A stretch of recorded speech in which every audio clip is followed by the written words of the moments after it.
जय हिंद साथियों, कैसे आप सभी। उम्मीद करता हूँ आप सभी अच्छे होंगे। दोस्तों, आज की इस वीडियो में हम लोग जीके के 15 महत्वपूर्ण प्रश्नों को डिस्कस करेंगे जो कि एग्जाम के पॉइंट ऑफ व्यू से काफ़ी महत्वपूर्ण होंगे। तो चलिए शुरू करते हैं। देखते हैं पहला प्रश्न। देखिए, पहला प्रश्न है, जैन धर्म में संलेखना से तात्पर्य क्या है। संलेखना, देखिए संलेखना से तात्पर्य क्या होता था। लेखन या उपवास द्वारा प्राण त्याग, तीर्थंकरों की जीवनी या भित्ति। तो इसका सही आंसर है ऑप्शन नंबर बी, उपवास द्वारा प्राण त्याग।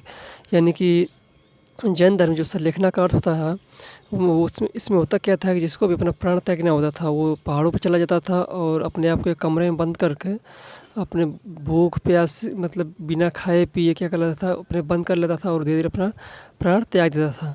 तो इसका सही आंसर हो जाएगा ऑप्शन नंबर बी। अब देखिए, जैन धर्म को कितने तीर्थंकर हुए हैं। तो 24 तीर्थंकर हुए हैं। और प्रथम तीर्थंकर इसमें कौन थे। तो ऋषभदेव थे। ऋषभदेव इसमें प्रथम तीर्थंकर थे। और 24वें तीर्थंकर थे महावीर हुए 24वें तीर्थंकर। और 2015 में संलेखना पर प्रतिबंध लगा दिया गया। अब देखिए, चलिए देखते हैं अगला प्रश्न।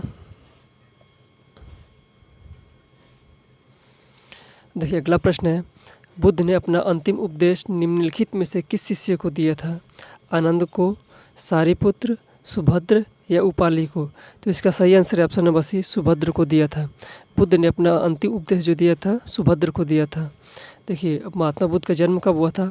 तो 563 BC में हुआ था, लुम्बिनी नामक स्थान पर हुआ था। और देखिए, इस महात्मा बुद्ध की मृत्यु कब हुई थी। तो 483 BC में हुई थी और कुशीनगर में हुई थी। और जो महात्मा बुद्ध की मृत्यु घटना उसे क्या कहते हैं। तो महापरिनिर्वाण कहते हैं। इसको याद रखिएगा क्योंकि ये बहुत महत्वपूर्ण है। अब देखिए, महात्मा बुद्ध ने अपना ज्ञान किस भाषा में दिए थे। तो पाली भाषा में सभी ज्ञान इसने दिए थे। तो चलिए अब देखते हैं अगला प्रश्न। वार्नाक्यूलर प्रेस अधिनियम कब आया था। 1872, 1876, 1877 या 1878। तो इसका सही आंसर है option number D, 1878। Vernacular press act 1878 में आया था। और इसको लागू किसने किया था। तो लॉर्ड लिटन ने इसको लागू किया था और इसे समाप्त किया था रिपन ने। 1882 में से लॉर्ड रिपन ने समाप्त कर दिया था। तो चलिए अब देखते हैं अगला प्रश्न। कौन सा नीति निर्देशक तत्व अभी तक कार्यान्वित नहीं किया गया है। शांति में विश्वास, बच्चों के लिए मुफ्त शिक्षा, अल्पसंख्यकों का संरक्षण या मद्य निषेध का कार्यान्वयन। तो इसका सही आंसर है ऑप्शन नंबर डी, मद्य निषेध का कार्यान्वयन।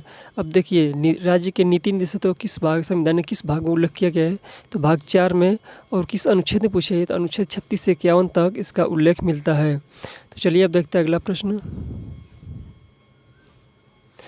अब देखिए, विधायी कार्य करने के लिए भारत के संसद के संयुक्त अधिवेशन की अध्यक्षता निम्नलिखित में से कौन करता है। तो भारत के राष्ट्रपति करते हैं या संसद के वरिष्ठतम सदस्य या राज्यसभा के सभापति या लोकसभा अध्यक्ष। तो इसका सही आंसर है ऑप्शन नंबर डी, लोकसभा अध्यक्ष। देखिए, संसद की संयुक्त बैठक जो होती है उसकी अध्यक्षता लोकसभा अध्यक्ष करता है। और संयुक्त बैठक बुलाता कौन है अगर आपसे पूछ ले तो जो संयुक्त बैठक है, संसद की संयुक्त बैठक, वो राष्ट्रपति द्वारा बुलाई जाती है। और इसका उल्लेख कौन से आर्टिकल में मिलता है। तो संयुक्त बैठक का उल्लेख जो है संविधान के अनुच्छेद 108 में मिलता है। अब देखिए अगला प्रश्न। भारत में निम्न में से किसके पास विदेशी संधियों पर बातचीत करने की शक्ति होती है।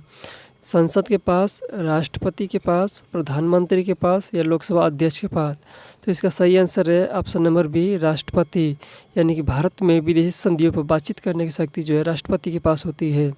अगर पूछ ले आपसे देश का प्रथम नागरिक कौन होता है भारत में, तो भारत में देश का प्रथम नागरिक भारत का राष्ट्रपति होता है। और राष्ट्रपति तीनों सेनाओं का, सॉरी यहाँ पर थोड़ा सा गलत टाइप हो गया है, इसको सेना कर लीजिएगा, ठीक है। भारत में तीनों सेनाओं का सर्वोच्च कमांडर जो है भारत का राष्ट्रपति ही होता है। और इसका उल्लेख जो है इसका उल्लेख आर्टिकल 52 से लेकर 62 तक मिलता है। चलिए देखते हैं अगला प्रश्न। भारत का सर्वाधिक आबादी वाला द्वीप कौन सा है। माजुली द्वीप, अंडमान द्वीप, लक्षद्वीप या सालसेट द्वीप। तो इसका सही आंसर है ऑप्शन नंबर डी, सालसेट द्वीप। भारत का सबसे आबादी वाला द्वीप जो है सालसेट द्वीप है। अगर बात करें सालसेट द्वीप कहाँ पर पड़ता है तो सालसेट द्वीप जो है मुंबई में पड़ता है। यानी कि मुंबई जो शहर है वो सालसेट द्वीप पर ही स्थित है। तो चलिए देखते हैं अगला प्रश्न। निम्नलिखित में से किस दिन को विश्व जल दिवस के रूप में मनाया जाता है। 22 मार्च, 29 मार्च, 18 फरवरी या 5 अप्रैल। तो 22 मार्च को जो है विश्व जल दिवस के रूप में मनाया जाता है। तो इसका सही आंसर हो जाएगा ऑप्शन नंबर ए। देखिए अगला प्रश्न है, चित्रकूट जलप्रपात निम्नलिखित में से किस नदी पर है? यमुना नदी पर, मंदाकिनी नदी पर, इंद्रावती नदी पर या फिर नर्मदा नदी पर? तो इसका सही आंसर है ऑप्शन नंबर सी, इंद्रावती नदी पर। चित्रकूट जलप्रपात जो है छत्तीसगढ़ राज्य में स्थित है। अगर आपसे पूछ ले किस राज्य में स्थित है, तो चित्रकूट जलप्रपात छत्तीसगढ़ राज्य में स्थित है। और इसका आकार कैसा है, तो घोड़े के नाल के आकार जैसा यह जलप्रपात है। और इसे भारत का नियाग्रा जलप्रपात भी कहते हैं। तो इसको भी ध्यान रखिएगा क्योंकि ये बहुत ही महत्वपूर्ण प्रश्न है। तो चलिए देखते हैं अगला प्रश्न। देखिए अगला प्रश्न है, निम्नलिखित में से कहाँ सदाबहार वन पाया जाता है? मालवा का पठार, पूर्वी घाट, पश्चिमी घाट या छोटा नागपुर पठार? तो इसका सही आंसर है ऑप्शन नंबर सी, पश्चिमी घाट। पश्चिमी घाट पर जो है सदाबहार वन पाए जाते हैं। तो इसका सही आंसर हो जाएगा ऑप्शन नंबर सी। अब अगला प्रश्न है, निम्नलिखित में से कौन सा बहुउद्देशीय परियोजना नदी सही सुमेलित नहीं है? सलाल परियोजना चिनाब नदी पर स्थित है, तो ये सही है। उकाई परियोजना ये तापी नदी पर स्थित है, तो ये गलत हो जाएगा, यानी कि हमारा सही आंसर जो हो जाएगा ऑप्शन नंबर बी ही हो जाएगा। और बाणसागर परियोजना सोन नदी पर स्थित है। और थीन परियोजना रावी नदी पर स्थित है। देखिए सलाल, बगलियार और दुलहस्ती, सलाल, बगलियार और दुलहस्ती परियोजना किस नदी पर स्थित है? चिनाब नदी पर स्थित है और जम्मू कश्मीर में स्थित है। देखिए तुलबुल परियोजना किस पर स्थित है? झेलम नदी पर स्थित। तुलबुल परियोजना झेलम नदी पर स्थित है। ये मोस्ट इंपॉर्टेंट प्रश्न है, इसको भी ध्यान रखिएगा। दोस्तों आपको ये वीडियो कैसी लगी अपनी राय कमेंट सेक्शन में जरूर बताएं। अगर आपको वीडियो अच्छी लगी हो तो वीडियो को लाइक, चैनल सब्सक्राइब जरूर करें। धन्यवाद।